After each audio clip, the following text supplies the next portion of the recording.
Look, let's double down on that point, right? So what the US used basically to conquer imperialist Japan was nuclear weapons, right? And then the nuclear weapon they used that time, I think there were two. Is it Fat Man Abi and then Little Boy? And Little Boy. Yeah, Fat Man and Little Boy, right? But then, if you look at Fat Man and Little Boy, and you compare it to the nuclear weapons we have today now, this ones are Big Daddy and The star bomb is like this ones are Big Daddy and Jumbo Massive. Right. So the nuclear weapons you have today are like thousands of times much more destructive than what was used in Japan, right? And what that means for humanity as a whole is that we are pretty much 15 minutes away from annihilation, right? And I think we became very close, especially during the Cold War, where they thought that the US had fired nuclear weapons at Russia. And then the generals, they were asking them to give your consent so that we can do it. I think it was just one general, if I'm correct. The final one that was supposed to give the pass for them to, retaliate, that decided to hold on for a little while, right? And then eventually they found out it was a false flag, right? Meaning, if not by now, we will not be here, right? We'll probably be in a bunker trying to hide from radiation, right? So humanity is at a very huge risk of annihilation from nuclear weapons.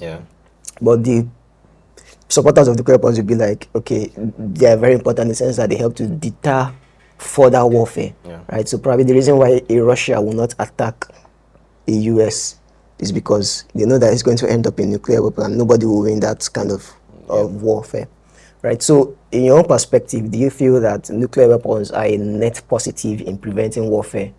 Or do you think they're a net negative to humanity in the sense that the restraints of using nuclear weapons is growing weaker and weaker?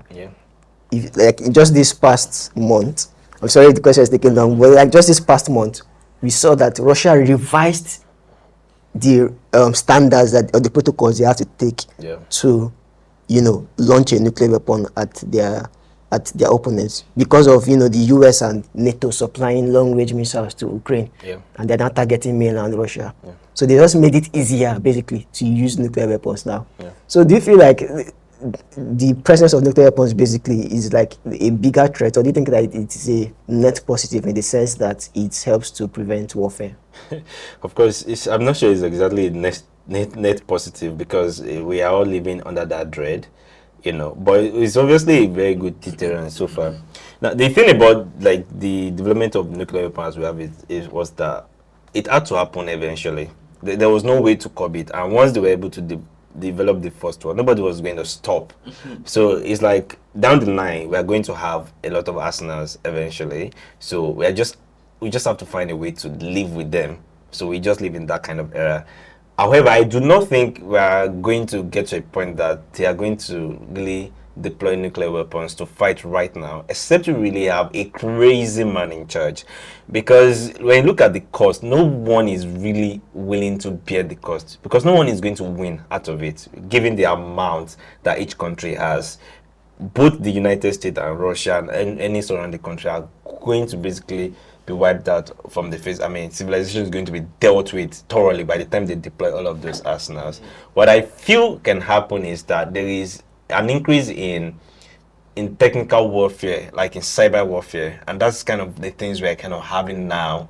So like having different countries trying to hack into other countries' systems and trying to take down their grid, take down their, and maybe remotely control those arsenal, then kind of now we have it, there is nothing you can do. Something like that. So I feel that we are going to have more of that than a physical launching of a nuclear weapon, like, oh, I've started, I'm waiting for you. Because you know that once you start, I mean, I was reading about what will happen if you launch a nuclear weapon to a US soil, for instance. Automatically, you're going to trigger like 50 at once to come and decimate it. So nobody is going to win out of that kind of situation. So what they're probably going to continue to do is what they are doing now: use those long-range missiles to just take down military place and maybe try to remotely control, cyber warfare, basically hack into systems and try to control them and say, oh, I'm the winner here, then you have to submit to me, something like that. So that's my position on that. I can't see whether it's a net positive. We have to live with it. We don't have any other option, really.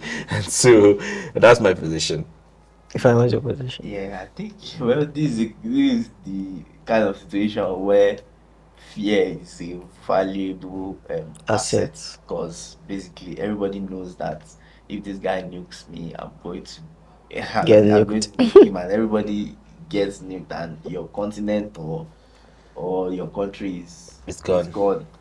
But another thing, it's sometimes you just have to have a crazy person in power, as he said, and that crazy person might not have like say an irrational kind of thinking and all of that, because um for example, if Putin, who is at war with Ukraine now, at some point feels threatened, because obviously he's a dictator, he's an imperialist, and these people wanting dictators have his ego.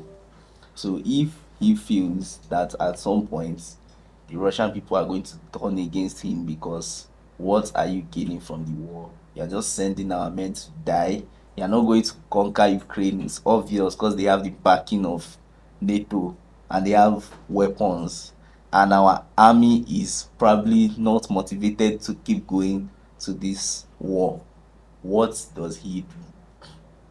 Does he now use a nuke to, does he nuke Ukraine or nuke a part of Ukraine just to show that he can do it, or that this war has to end somewhere and I'm not going to be the one that loses out? Yeah, so like similar to what we're saying, like in the sense that they have already lowered the threshold Yeah. for what it takes to launch a nuclear weapon.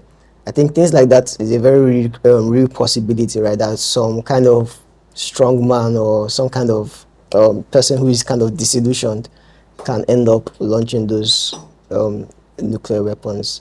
But hopefully we're able to like at least dissuade such a precedence. Yeah, That's I cool. don't know, because he's people like that, they are just going to look at a country like Ukraine and be like, okay, if I nuke Ukraine, nobody's going to nuke me, because as much as they have interest in Ukraine and their Yeah, allies, that's they are another not thing. gaining anything. Yeah. Ukraine does not have the capacity to return fire. So, but at the same time, if I say I want Ukraine, do I want to burn it to the ground to own it? So those are the things going on in his So head so for him. He might yeah, just need that one trigger, yeah. and everything we are saying, all the caution, you throw it away. So like your perception of deterrence is like the deterrence is majorly for the nuclear armed Yeah, yeah, countries yeah. rather than even smaller countries, right? Yes, rather than small country, because for nuclear countries, that mutually assured the destruction. Yeah. That's just what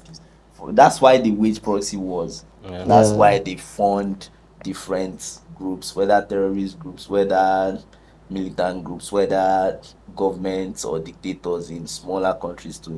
impose their will. So those are the things that you probably will see keep going.